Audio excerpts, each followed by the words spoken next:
PM Modi के मन की बात कार्यक्रम का आयोजन। कार्यक्रम का 119वां संस्करण हुआ प्रसारित। सीएम धामी ने हरिद्वार में साधु संतों संग सुना कार्यक्रम।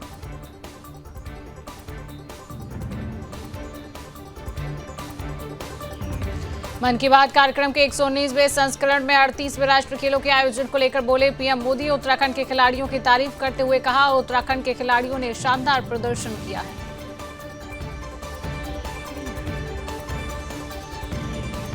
उत्तराखंड विधानसभा बजट सत्र अनिश्चितकाल के लिए स्थगित। सत्र को लेकर उत्तराखंड विधानसभा अध्यक्ष ऋतु खंडूरी ने दी जानकारी।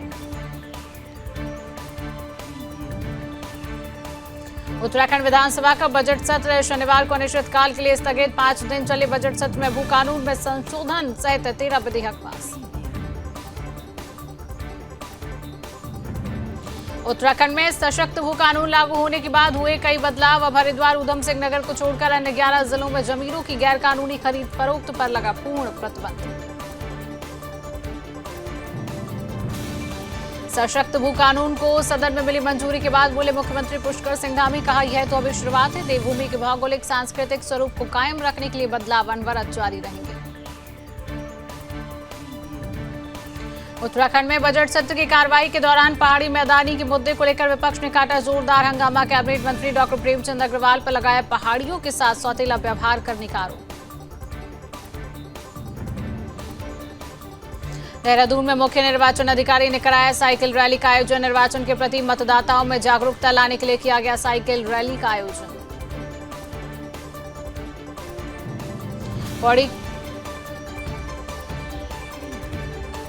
पौड़ी के सीएमओ कार्यालय परिसर में किया गया विदाई समारोह का आयोजन। सीएमओ डॉक्टर प्रवीण कुमार के ट्रांसफर पर स्वास्थ्य विभाग के कर्मचारियों ने दी विदाई। पौड़ी सीएमओ के विदाई समारोह पर नई सीएमओ डॉक्टर पारुल गोयल को मिला पद। नए सीएमओ की नियुक्ति पर स्वास्थ्य विभाग के अधिकारियों और कर्मचारियों ने दी बधाई।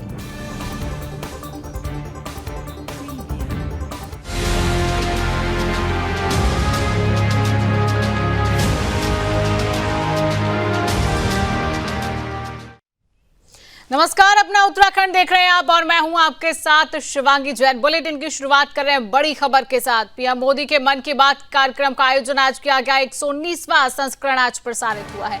सीएम धामी ने मन की बात कार्यक्रम को सुना। सीएम सहित कई साधु संत भी मन की बात कार्यक्रम को सुनने के लिए मौजूद रहे। कार्यक्रम में पीएम ने उत्तराखंड की सराहना की है। 38वें राष्ट्रीय खेलों के आयोजन पर पीएम मोदी ने कहा कि उत्तराखंड के खिलाड़ियों ने शानदार प्रदर्शन किया है। बड़ी खबर है, मन की बात कार्यक्रम का आज 119वां प्रसारण किया गया, जिसके जरिए पीएम मोदी ने देश को संबोधित किया है। सीएम पुष्कर सिंह धामी सहित कई साधु संत मौजूद रहे और इस संबोधन में पीएम ने उत्तराखंड की सराहना की है। 38वें राष्ट्रीय खेलों के आयोजन पर पीएम मोदी ने कहा कि उत्तराखंड के खिलाड़ियों ने शानदार प्रदर्शन किया। तस्वीरें आप देख रहे हैं। सीएम पुष्कर सिंह धामी कार्यक्रम को सुनने के लिए मौजूद है और उनके संग कई साधु संत भी इन तस्वीरों में नजर आ रहे हैं, जहां पर सीएम के साथ कई साधु संत ने मन की बात कार्यक्रम को सुना। 119वां संस्करण मन की बात कार्यक्रम का, जहां पर पीएम मोदी ने मन की बात कार्यक्रम के जरिए पूरे देश को संबोधित किया और इस संबोधन में उन्होंने उत्तराखंड की तारीफ भी की, उत्तराखंड की सराहना की है और कहा कि उत्तराखंड के खिलाड़ियों ने शानदार प्रदर्शन किया है। 38वें राष्ट्रीय खेलों का जो आयोजन उत्तराखंड में हुआ, उस पर प्रधानमंत्री नरेंद्र मोदी ने कहा कि खिलाड़ियों ने शानदार प्रदर्शन किया।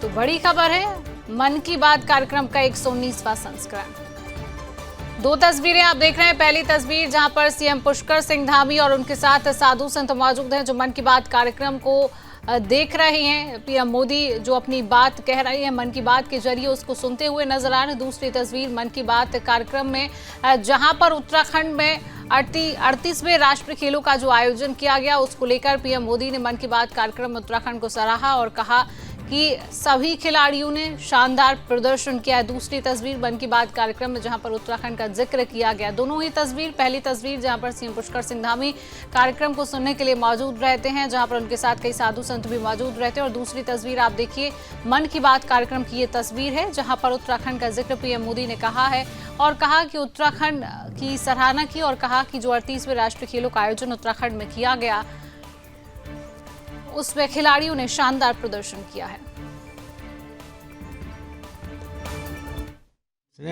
इसमें प्यारे देशवासियों, आप में से बहुत सारे लोग ऐसे होंगे जिन्होंने उत्तराखंड में हुए राष्ट्रीय खेलों के रोमांच का आनंद उठाया होगा। देश भर के 11,000 से अधिक एथलीट्स ने इसमें शानदार प्रदर्शन किया। इस आयोजन ने देवभूमि के नए स्वरूप को पेश किया। उत्तराखंड अब देश में स्ट्रॉन्ग स्पोर्टिंग फोर्स के रूप में भी उभर रहा है। उत्तराखंड के खिलाड़ियों ने भी शानदार प्रदर्शन किया। इस बार उत्तराखंड 7वें स्थान पर रहा। यही तो पावर ऑफ स्पोर्ट्स है, जो इंडिविजुअल्स और कम्युनिटीज के साथ साथ पूरे राज्य का कायाकल्प कर देती है। इससे जहां भावी पीढ़ियां प्रेरित होती हैं, वहीं कल्चर ऑफ एक्सेलेंस को भी बढ़ावा मिलता है। उत्तराखंड में हुए नेशनल गेम्स ने ये भी दिखाया कि कभी हार ना मानने वाले जीतते जरूर है। कंफर्ट के साथ कोई चैंपियन नहीं बनता। मुझे खुशी है हमारे युवा एथलीटों के डिटर्मिनेशन और डिसिप्लिन के साथ भारत आज ग्लोबल स्पोर्टिंग पावर हाउस बनने की ओर तेजी से आगे बढ़ रहा है। वो छूने के हमारे संकल्प का भी हमारी स्पेस जर्नी की शुरुआत बहुत ही सामान्य पैशन होना। विधानसभा का बजट सत्र अनिश्चितकाल के लिए स्थगित हो गया है, जिसको लेकर जानकारी देते हुए उत्तराखंड विधानसभा अध्यक्ष रितु खंडूड़ी ने मीडिया से बातचीत की और उन्होंने कहा कि यह उत्तराखंड के रजत वर्ष का पहला बजट था, जिसमें राज्यपाल का अभिभाषण हुआ। उसके बाद विधायकों का धन्यवाद प्रस्ताव हुआ और नियमों के तहत विधायकों ने सवाल किए। सदन में इस बार कुल 526 प्रश्न आए और 13 विधेयक आए, जिसमें एक विधेयक को वापस लेना पड़ा है। तो एक अच्छे माहौल में एक अच्छे पूरा माहौल अच्छा था। साथ ही साथ ई-नेवा एक बहुत इम्पोर्टेंट अचीवमेंट हमारी थी कि हमने इसको शुरू करवाया यहाँ पर। और जहाँ तक उसमें एजेंडा आ रहा था, क्वेश्चंस आ रहे थे, बजट पूरा उसमें हम लोगों ने जब माननीय मंत्री जी ने बोला उसके कुछ 5-7 मिनट के बाद हमने बजट भी अपने टैब्स में उसी में पढ़ना शुरू किया। तो ऐसी अच्छी चीजें इस बार सत्र में। उत्तराखंड विधानसभा का बजट सत्र शनिवार को अनिश्चितकाल के लिए स्थगित हो गया है। 5 दिन चले बजट सत्र में इस बार सदन की कार्यवाही करीब 37 घंटे 49 मिनट चली। 5 दिवसीय बजट सत्र में जहां सदन में कई विधेयक पेश किए गए, तो वहीं आखिरी दिन तक 1,01,175 करोड़ रुपए का बजट भी पास किया गया है। बजट सत्र में भू कानून संशोधन विधेयक समेत 13 बिल पास हुए हैं। ग्राफिक्स के जरिए चलिए आपको समझाते हैं।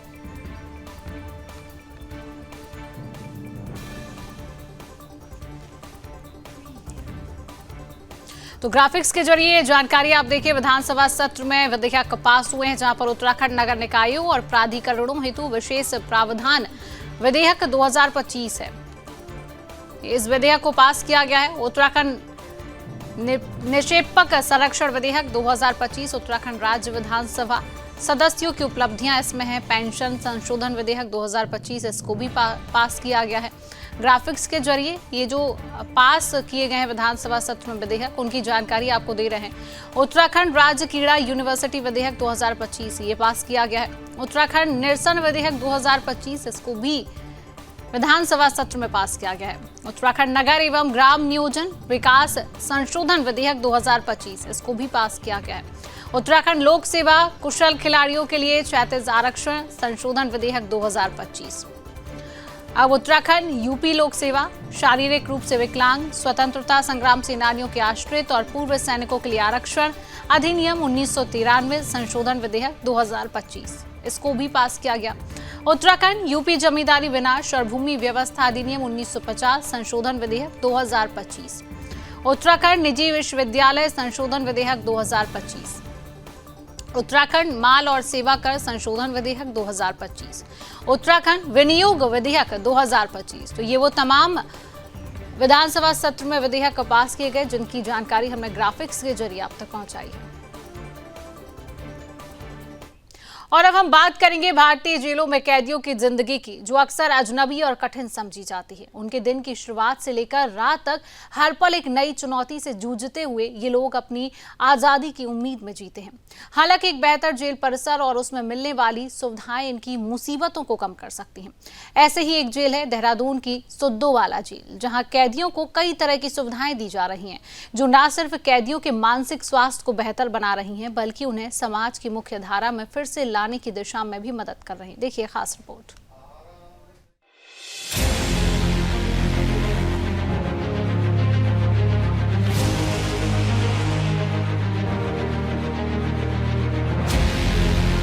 उत्तराखंड की राजधानी देहरादून में स्थित सुद्दोवाला जेल न केवल अपनी सुरक्षा व्यवस्था के लिए प्रसिद्ध है, बल्कि यहाँ की सुधारात्मक प्रक्रिया भी बेहद चर्चित है। यह जेल एक ऐसी जगह है जहाँ कैदियों को अपनी गलतियों से सीखने का मौका दिया जाता है और उन्हें समाज में एक नए जीवन की शुरुआत करने का अवसर मिलता है। सबसे पहले जानना चाहूँगा किस तरीके से सुबह की शुरुआत होती है जेल में? एक व्यस्त शेड्यूल है, पूरी दिनचर्या बहुत व्यस्त है। सुबह 6 बजे से हमारी शुरुआत होती है। पहले कैदियों की अनलॉकिंग, जो जेल का सबसे महत्वपूर्ण ज़रूरी काम है कि हमारे कैदी की काउंटिंग सही है। सुबह अनलॉकिंग होती है। अनलॉकिंग के बाद देन प्रार्थना का गायन होता है एक। उसके बाद जो है फिर सुबह ब्रेकफास्ट डिस्ट्रीब्यूशन शुरू होता है 7 साढ़े 7 पे। फिर जिन कैदियों को आज कोर्ट जाना है उनकी तैयारी शुरू हो जाती है। 9 साढ़े 9 से वो लोग कोर्ट जाना शुरू हो जाते हैं, 10:30 तक कोर्ट जाते हैं। फिर 11 बजे से जो विजिटर्स लोग हैं वो मिलने के लिए आना शुरू हो जाते हैं। 11 से लेकर 2-2:30 बजे तक वो विजिटर्स की मुलाकात चलती हैं 2 बैचेज में, और 2:30 बजे करीब ये विजिटर मुलाकात से फ्री होते हैं। और 4:30 से फिर कोर्ट से वापसी शुरू हो जाती है प्रिजनर्स की, और करीब 6:30 से रिहाई शुरू हो जाती है, और 8 बजे तक फिर फाइनल काउंटिंग करके कैदी बंद होते हैं। तो ये पूरी सुबह से लेकर रात के 8 बजे तक की व्यस्त दिनचर्या है। सर अभी की अगर हम बात करते हैं तो जेल में कितने मौजूद यहाँ पे कैदी है, वो डेली की अगर रूटीन की बात करते हैं कितनों की लगभग रिहाई होती है और कितने लगभग नए कैदी जेल में आते हैं? औसतन अभी इस समय 1120 के आसपास कैदी हमारे पास हैं। औसतन 8 और 10 प्रतिदिन नए आते हैं, 8 से 10 प्रतिदिन नए छूटते हैं। एक ये है सर। मेडिकल को लेकर काफ़ी दिक्कत समस्या रहती थी पहले, फिल्मों में भी दिखा है कि जेल के अंदर मेडिकल को लेकर काफ़ी समस्या होती है। यहाँ पे हमने देखा हॉस्पिटल वगैरह भी है, तो क्या एक तरीके से सेटअप है उसका और क्या रूटीन है कैदियों के लिए? मेरा आपसे अनुरोध रहेगा ना कि पहले के परिप्रेक्ष्य में कारागार को ना देखा जाए, आपने भी देखा है, और फिल्मों के परिप्रेक्ष्य में ना देखा जाए, आपने स्वयं जाके देखा है।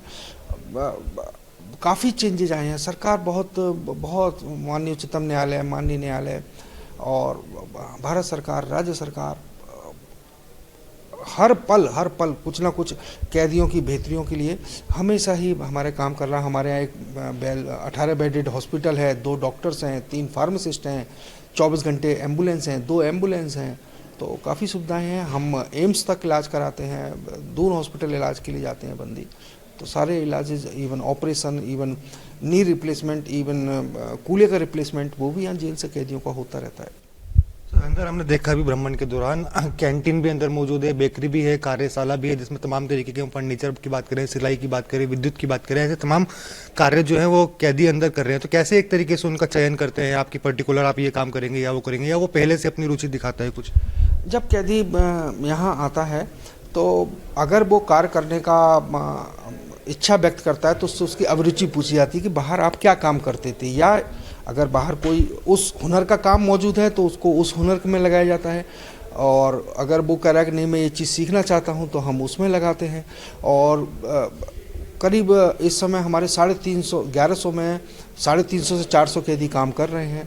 तो उनकी अभिरुचि के अनुसार और जेल में उनका व्यवहार और कुछ सिक्योरिटी पॉइंट्स देखकर तब कैदियों को उनके अभिरुचि के अनुसार नियोजित किया जाता है काम में। तो व्यवहार कैसे देखते हैं सर? क्या उन पे मॉनिटरिंग करते हैं आप 24/7? हाँ, मॉनिटरिंग 24/7 है। हमारे हम इनपुट लेते रहते हैं।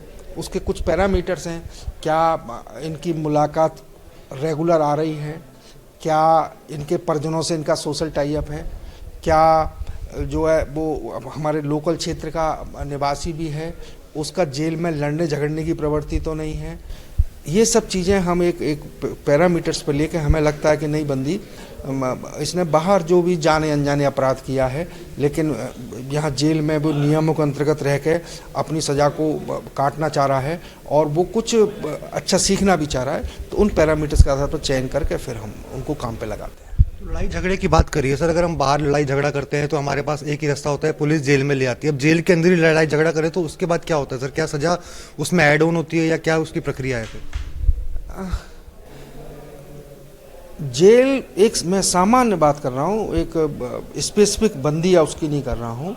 अगर जेल में 99%, ये मेरा पर्सनल व्यक्तिगत रूप से मेरा परसेप्शन है, मेरा मानना है, 28 साल के अनुभव के आधार पर कह रहा हूँ मैं, 99% प्रिजनर जब वो चार दीवारी जो जिसको जेल कहते हैं उसके अंदर आता है तो वो खुद उसे लगता है कि अब मैं कोई बड़ी गलती ना करूं, क्योंकि वैसे ही मैं अपने परिवार से समाज से अलग हो चुका हूं, तो वो नियमों को फॉलो करता है। 1-2% इस तरह के होते हैं कि जो नियमों को तोड़ते हैं, लड़ाई झगड़ा करते हैं, तो उनको हमारे जेल नियमों के अंतर्गत हम उनको नियंत्रित करते हैं। तो सर कार्यशाला में जिस तरीके से लोग कार्य करते हैं तो उनका मेहनताना दिहाड़ी किस हिसाब से उनको दी जाती है? हमारे उत्तराखंड सरकार ने जो कैदियों के काम करने के लिए जो श्रम निर्धारित किया, श्रम की मजदूरी निर्धारित की, उसके आधार पर दी जाती है। अभी रिसेंटली ही करीब शायद 20 या 25 दिन पहले वो रिवाइज होकर अब जो 110 रुपये पर डे हुई है उसके अनुसार दी जाती है।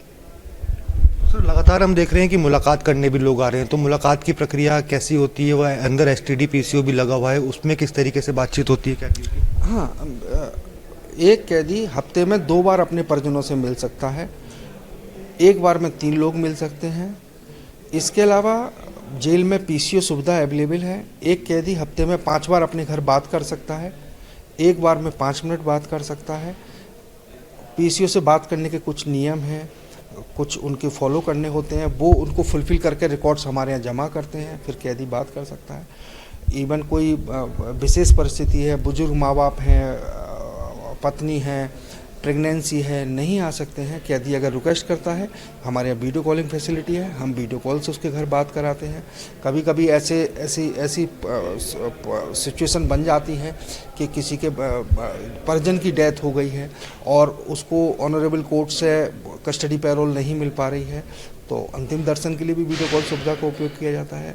उद्देश्य यही है कि उसका सोशल टाई अप बना रहे, वो अवसाद में ना जाए, वो मानसिक रूप से परेशान ना हो, और अगर पारिवारिक टाई अप बना होता है तो वो एक थोड़ा सा उसको संबल मिलता है। सरकारी हॉस्पिटल में हम लॉन्ड्री यूनिट काम स्टार्ट करने जा रहे हैं, तो उद्देश्य यही है कि जेल में रहते हुए कैदी कम से कम इतना पैसा अर्न कर ले कि उसके बच्चों की फीस बाधित ना होने पाए, उसके परिवार की आजीविका की जो बेसिक नीड है वो पूरी होती रहे। अन्य राज्यों में देखा है हमने, जैसे मध्य प्रदेश की बात करते हैं तो वहाँ के जेल के बाहर एक रेस्टोरेंट भी होता है जिसको कैदी चलाते हैं। क्या कुछ ऐसी प्लानिंग आपकी भी है इन फ्यूचर, क्योंकि बगल से ही एक हाईवे भी अब NH का बनने जा रहा है? बहुत अच्छी बात है जी, आपने जो उठाया है। हमारा प्रपोजल मुख्यालय स्तर गया हुआ है, इसको ओपन एयर जेल कॉन्सेप्ट बोलते हैं। उसमें कैदी सुबह 8 बजे निकलते हैं, शाम को 5 बजे वापस आते हैं।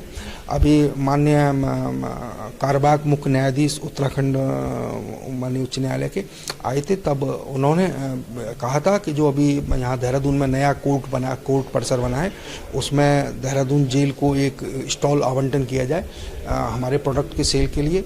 वो प्रस्ताव हमने अपने कारागार मुख्यालय स्तर भेजा हुआ है और हमें सकारात्मक परिणाम की उम्मीद है, और जैसे ही सकारात्मक परिणाम आएगा हम निश्चित तौर पर रेस्टोरेंट खोलेंगे। जो हमारा जेल के बाहर नेशनल हाईवे जा रहा है उस पर भी हमारी ज़मीन पड़ी हुई है और वहाँ भी हमारा सबसे पहले रेस्टोरेंट खोलने का प्लान है, जो कि हमारा कारागार प्रशासन की बड़ी कार्य योजना में शामिल है। जेलों में कई तरह की सुविधाएं दी जा रही हैं, जो न सिर्फ कैदियों के मानसिक स्वास्थ्य को बेहतर बना रही हैं, बल्कि उन्हें समाज की मुख्य धारा में फिर से लाने की दिशा में भी मदद कर रही हैं।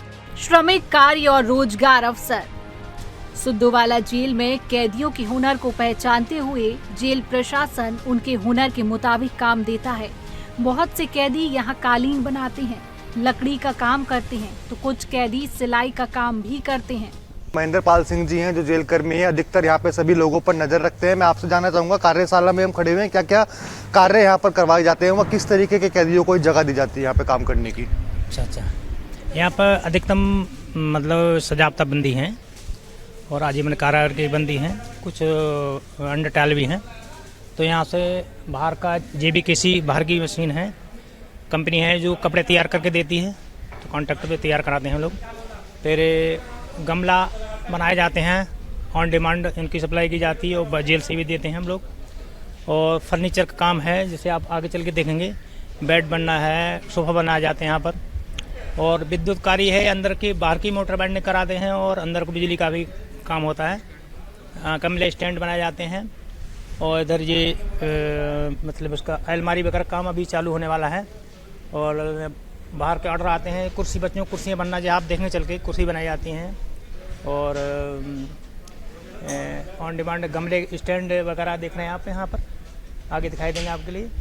और फर्नीचर वगैरह आगे चल के देखेंगे, फर्नीचर वगैरह भी है जो बंदियों द्वारा तैयार किया जाता है। आगे चल के देखें आप उस बात। तो किस तरीके से आप लोग इनको ट्रेनिंग देते हैं या उसका एक तरीके से सुझाव देखते हैं कि उसको ये चीज़ पसंद है, इस काम में रुचि है, इस हिसाब से उसको काम दिया जाता है? हाँ, कुछ लोग बंदी ऐसे होते हैं जिनको रुचि होती है, उन्हें कराया जाता है। और कुछ सीखने के इच्छुक हैं तो उन्हें बाहर ट्रेनर भी आते हैं, वो सिखाया जाए। जैसे JBKC काम चल रहा है, आप देखें ऊपर सिलाई काम चल रहा है, तो बाहर ट्रेनर आए, उन्हें सिखाया। कुछ हमारे यहाँ भी जो कैदी होते हैं बाहर सीखे हुए होते हैं, तो वो काम करते हैं, उनके द्वारा सिखाया जाता है। जैसे आप आगे चल के देखें, JBKC में देख लें, हम दिखाते हैं। जैसे कि हम ये देख रहे हैं कि फर्नीचर भी यहाँ पे काफ़ी बड़ी मात्रा में तैयार किए जा रहे हैं, तो ये ऑर्डर किस तरीके से यहाँ पर जेल के अंदर आते हैं ताकि आप इसे तैयार करें? हाँ, जैसे बाहर से ऑर्डर आते हैं, जेल साथ संपर्क करते हैं यहाँ पे, तो बाहर का ऑर्डर बंदियों के लिए मेन उद्देश्य यहाँ है बंदियों को काम देना, बंदियों को काम देना, जिससे आदमी खाली बैठ के डिप्रेशन में ना आए। तो इसे बाकी और कोई उद्देश्य नहीं है, बंदियों को मतलब खाली न रखना है, ये चीज़ होती है। तो कितने घंटे इनसे काम करवाया जाता है डेली? क्योंकि हम देख रहे हैं कि 8 घंटे तक अधिकतम लोग बाहर काम करते हैं, तो जेल में क्या सिस्टम है?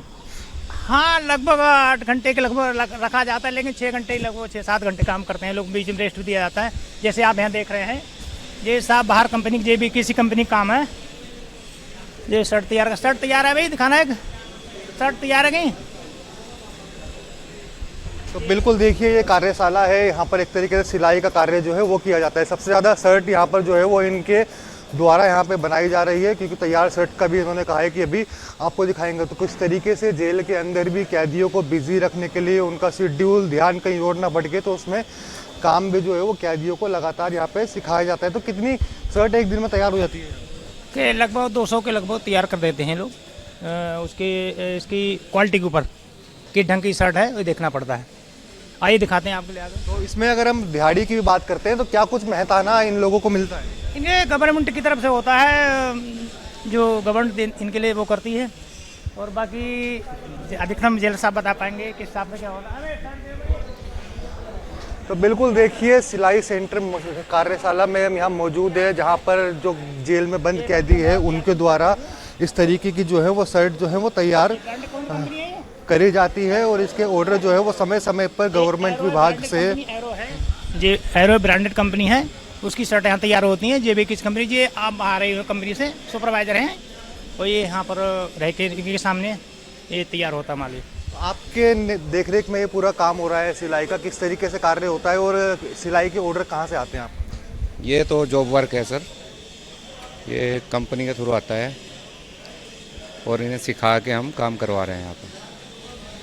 किस तरीके से काम सिखाया जाता है? कि ट्रेनिंग उनको पहले दी जाती है? पहले ट्रेन करते हैं 4-5 दिन, जो नया आता है काम सीख जाता है तो उसको काम पे लगाते हैं। खान पान की बेहतर सुविधा,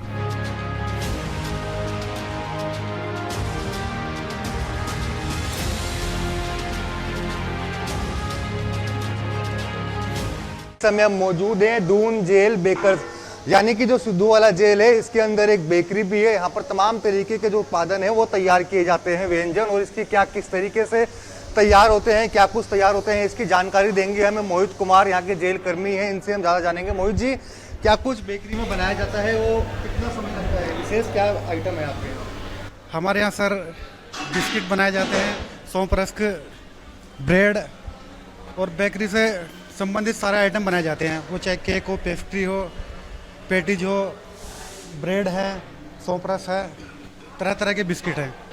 जिसमें तरीके से ये बिस्किट भी यहाँ पर जो है वो तैयार किए जा रहे हैं। साफ आप देख सकते होंगे तस्वीरों में। सुदर्शन न्यूज़ आज आपको सिद्धूवाला जेल का जो है वो भ्रमण करवा रहा है। इस तरीके से जो है ये बिस्किट के पैकेट जो है यहाँ पर तैयार किए जाते हैं। इनकी सप्लाई कहाँ कहाँ करी जाती है?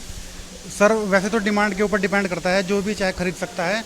बाहर भी हमारे दुकान पे बिस्किट जाते हैं और अंदर कैदी लोग खरीदते हैं, जिससे इन बंदियों को सिखाया जा रहा है, जिससे बाहर जाके कोई गलत काम ना करे और इनको कार्य में कुशल बनाया जा रहा है।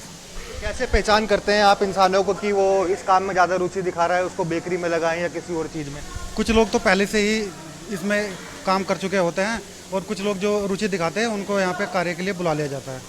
कीमत क्या होती है एक बिस्किट के पैकेट की? है सर ये 300 ग्राम का पैकेट है, लगभग 70 रुपये का है और ड्राई फ्रूट वाला बिस्किट है सर। बिल्कुल, देखिए ड्राई फ्रूट वाला बिस्किट है। कीमत भी इसकी बहुत जो है वो सस्ती बताई जा रही है, 70 रुपये का है और इसका वेट है 300 ग्राम का। तो इसके बिस्किट बन रहे हैं यहाँ पे, बन रहे हैं। इसके अलावा और क्या क्या आइटम यहाँ पे तैयार हो रहा है? सर यहाँ पर सैंडविच भी बनते हैं, बर्गर भी बनते हैं और सर रसगुल्ले हैं, गुलाब जामुन, सब कुछ है। मतलब कितने आइटम लगभग कितनी क्वांटिटी में एक दिन में तैयार हो?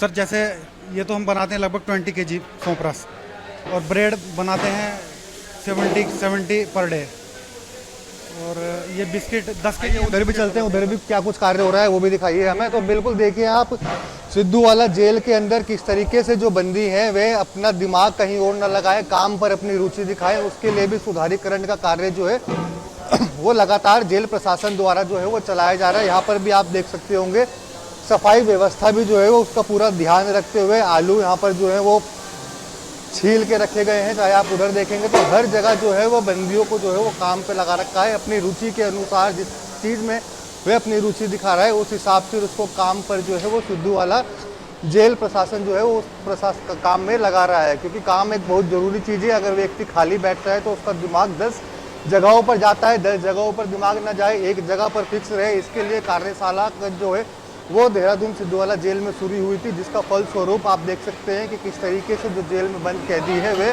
अब जेल के अंदर भी मेहनत कर रहे हैं। फिलहाल के लिए खास बुलेटिन में इतना ही। देश और दुनिया की तमाम खबरों को जानने के लिए आप देखते रहिए सुदर्शन न्यूज। जय हिंद।